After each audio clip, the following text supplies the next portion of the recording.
who's given Qurbani mention his name and the name he wants to include in his sacrifice?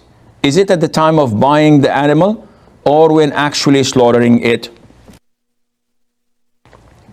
Okay, first of all, let's do some translation. What's the meaning of Qurbani?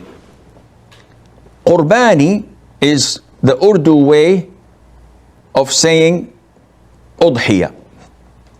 The Muslims, the Arabs, consider it as Udhiya because this is how it is described in the Sunnah and in the books of fiqh. Qurban is a sacrifice. It's an originally Arabic word, but Qurbani has nothing to do with the Arabic. So, but it's used in the subcontinent, and we explain it just for the people to know. So, Amna's question is, this sacrifice for people who are not going to Hajj. So the Muslims are divided into two types. Pilgrims who are going for Hajj and non-pilgrims who are the vast majority of the Muslims. Those non-pilgrims, it is highly recommended, sunnah mu'akkada, for them to sacrifice and to slaughter a udhiyah, a ram, or 1/7 of a cow, or 1/7 of a camel. So 7 can share in a cow, 7 people can share in a camel, and 1 person can sacrifice 1 sheep, 1 goat, 1 ram. Amina is asking about this ram I'm going to sacrifice. Is it permissible for me to include others in it?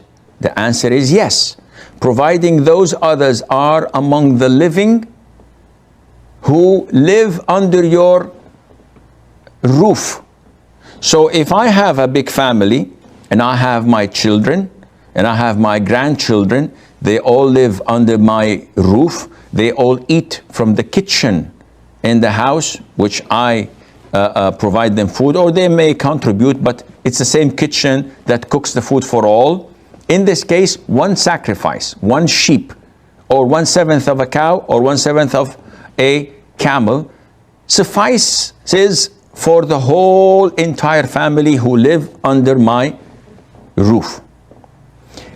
As for the dead, I also am entitled to include the dead. So I include in my same ram the living under my roof and those who have died, such as my father, my mother, my grandparents, my uncle, my cousins. Now, when do I have such an intention? Is it when I buy the ram from the souk, from the market, or when the actual slaughtering is done? The answer is when the actual slaughtering is done. However, do I have to say it? So before slaughtering, or before the butcher starts to slaughter, I say, listen, this is on behalf, and I get my list on behalf of so and so and so and so and so and so. Do I have to do this? No. Is it a sunnah? Some scholars say yes, because the Prophet used to say, this is on behalf of my family and the ummah of Muhammad. So uttering it is just a sunnah. It has nothing to do with the validity of your sacrifice. It has nothing to do with your intention. So what counts is my intention. So if I just go to the butcher and I say, listen, this is my sacrifice, slaughter it for me, and I don't tell him on who is it, this is sufficient. I don't tell him on who it is. This is sufficient. All what I need to know is that I personally know who is it intended for. And this would suffice, inshallah.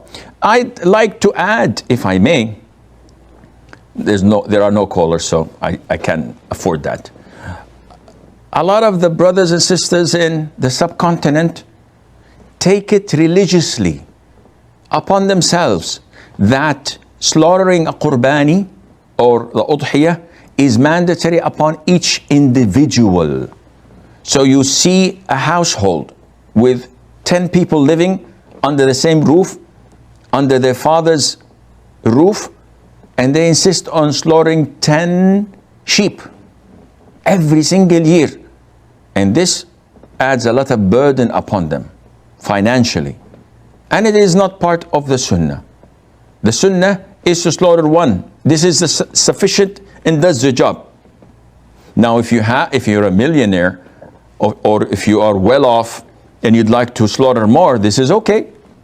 No problem. But to believe that it is an obligation upon Aisha and Fatima and Khadija and Asma and about Muhammad and Abdullah, all the offsprings and the siblings living in the same house, no, this is not mandatory. And there is no such thing as a sin if none of them slaughters except the father of the house. There is no sin at all. There is not even going against the sunnah. It's totally legit. So people could utilize the money elsewhere.